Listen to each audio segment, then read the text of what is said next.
Anybody ever see The Breakup with Jennifer Aniston and Vince Vaughn? That was like a train wreck of a movie. Yeah, have most of you seen that? You know, at one point they're arguing about lemons, and it really isn't about the lemons.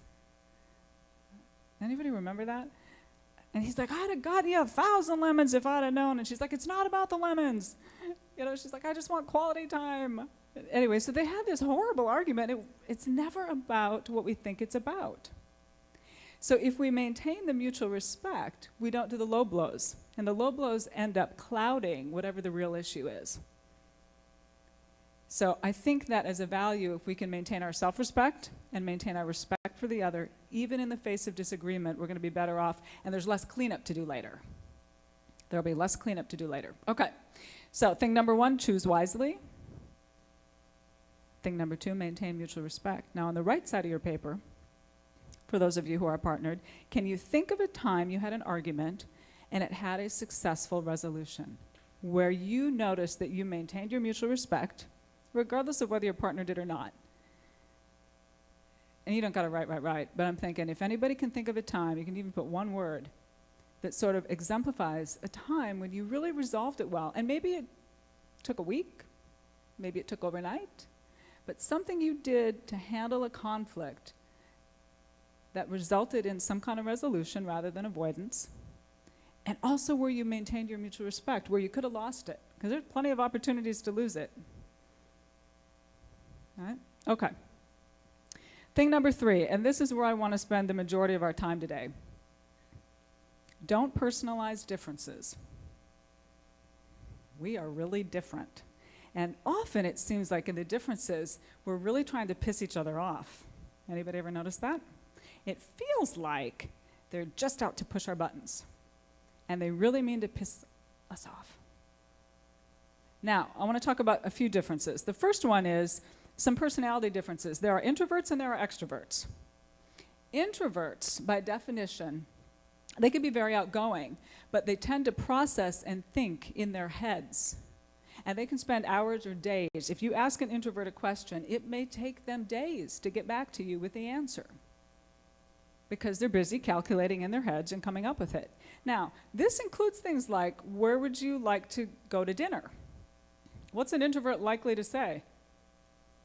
Yeah, that's true. I don't know. Where do you want to go to dinner?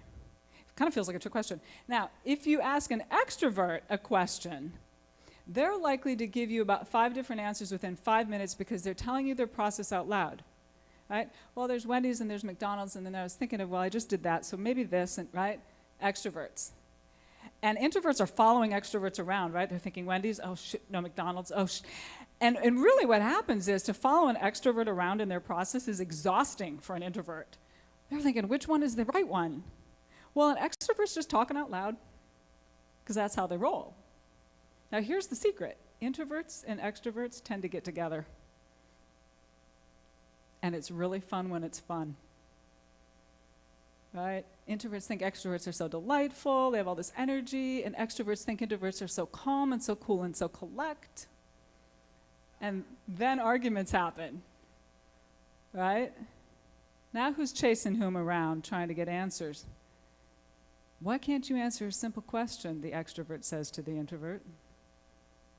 How do you feel? Now first the extrovert will say to the introvert, so how do you feel about this? What's the introvert going to say? Right? It may not even be audible. It may be,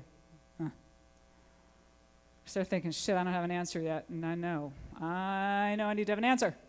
And then the extrovert's going to follow that up with, why can't you just answer a simple question? And now what's the introvert thinking? That's 2 questions.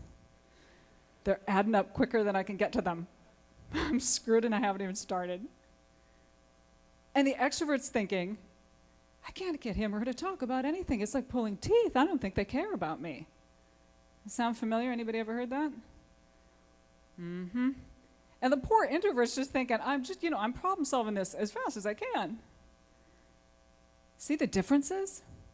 Now these are temperament differences. This is nobody trying to piss anybody off, I promise you, but it's going to feel that way.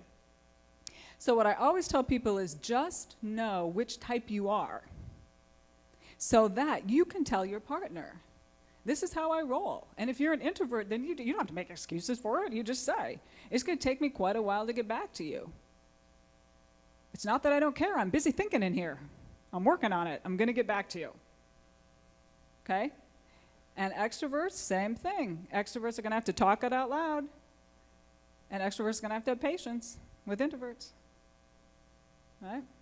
Now, here's the problem, is when there are arguments, an introvert is more liable to be the one to want to take a time out, right? Because they got to gather their thoughts. And this is why earlier they were talking about it's good to leave the situation to take a time out, because otherwise that extrovert's going to be following the introvert from room to room, saying, well, you've had 5 minutes, what's the problem? Right? And it doesn't work that way. And now the introvert's getting more stressed out because they know they have to have answers they don't quite yet have. All right, so one of the differences, basic difference, introverts and extroverts. Nobody's right, nobody's wrong, you're born that way. We see this in infants, we see it in toddlers. So we come out that way. Some more extreme than others. Neither is right or wrong. Another difference. Men are socialized differently from women. I know, that's not rocket science, but when a 2-year-old boy falls down and he cries, and a 2-year-old girl falls down and she cries, what's that boy told? You guys are all raised in the same family, huh? See, isn't that funny? Like, is there a book? How do we learn this stuff? Right? And when the little girl falls down and she cries, what happens? Well, what's the sound that gets made? Right. Nobody's telling her to suck it up, are they? Not generally, right?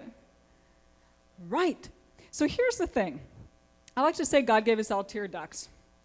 And he gave them to us for a reason. And, they did some research on what's in tears, and they found that there's cortisol in tears. You know what cortisol is? That stress hormone we release. When we cry, we release that stress hormone. So literally, we are hardwired to cry. We're supposed to do it. It's not just to lubricate the eyes. We literally release the stress hormone. So there's a reason we cry. It's true. I mean, we all learn how to stop that at some point, it seems, but boys get an earlier start on stopping that than girls. So now, guys grow up, now they're married or they're partnered, and women are going, well, where are your feelings? How do you feel about that? Well, he stopped knowing it too. Right? When he fell down and skinned his knee and he was told that doesn't hurt, you're fine. Suck it up. His wiring went, shit, I'm fine, that doesn't hurt, it's a little blood, who cares? Works really well for combat, but it doesn't necessarily work well with women, right? Who then start wanting to know your feelings somewhere in your teens and 20s. Right? And then you give her that look, right? It's sort of a bit of a look of panic, I'm guessing. I've seen the look myself. I've asked that question. What feeling? I feel fine. A little hungry, a little tired, right? And I'm like, honey, those aren't feelings. I feel that's how I feel. I'm hungry, I'm tired, I'm fine, I'm okay, I'm fine. I'm like, neither of those, okay and fine, are not feeling words.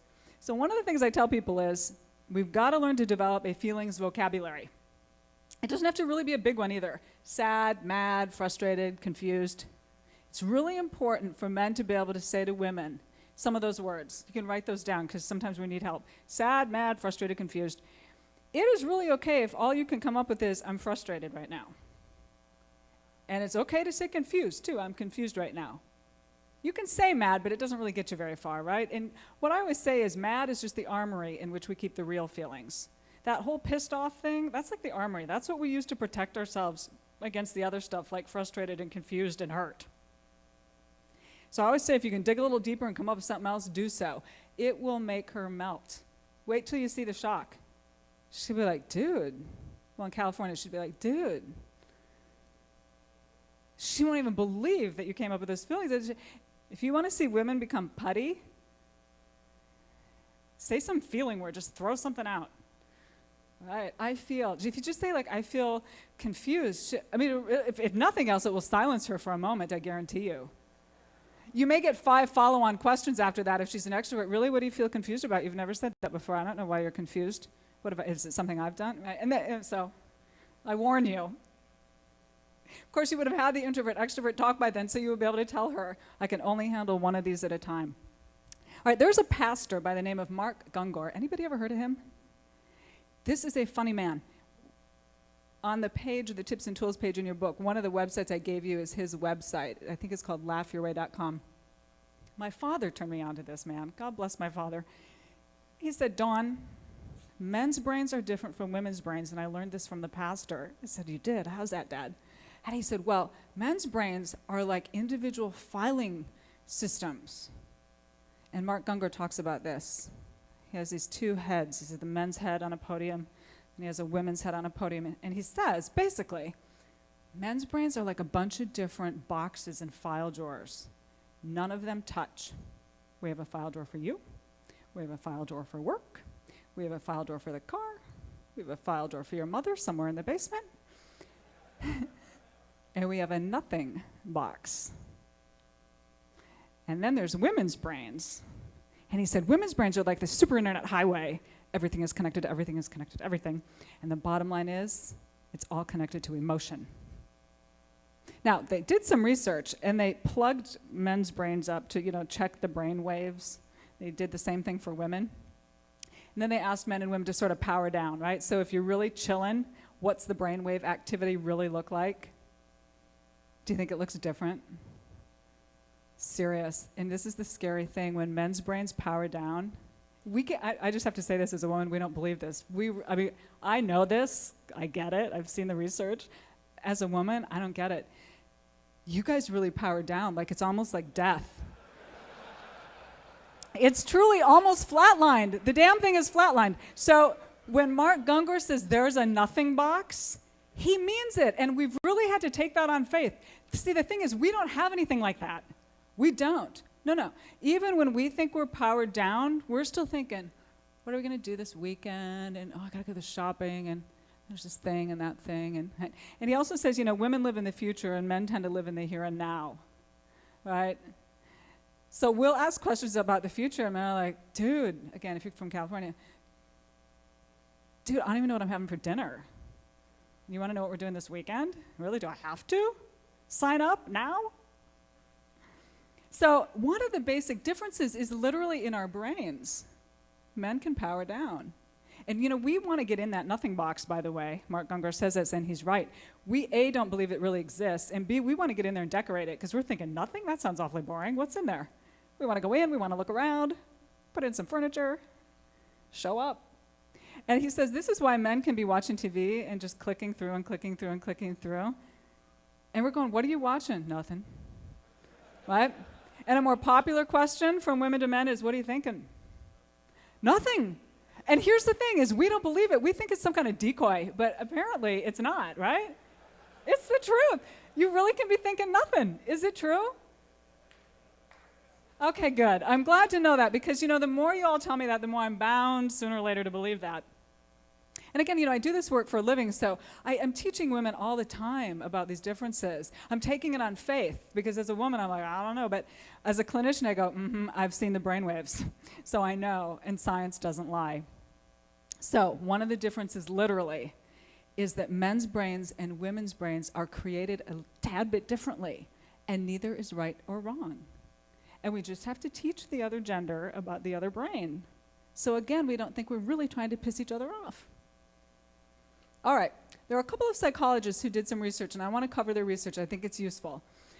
One psychologist came up with what he called the 5 love languages. Anybody ever heard of those?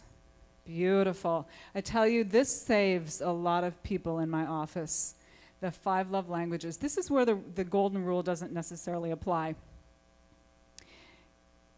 One of the therapists who did the writing said that men and women, and this has nothing to do with gender, have different ways of preferring to be demonstrated, have different ways of showing love and receiving love. That has nothing to do with gender. Dr. Gary Chapman said, 5 different ways that we prefer love, receiving love, include things like gift giving. Some people feel really loved when they're given gifts. Some people feel really loved when they're given quality time, when somebody says, you know what, I'm setting aside the night for us, and that's all we're going to do. We're going to hang out together. No TV, no kids, got a babysitter. Some people prefer acts of service. I'm kind of all about the clean house thing, like unload that dishwasher and change the cat litter, and I couldn't be happier. I'm all about acts of service. It's 2 less things I have to do when I get home. But it's simple.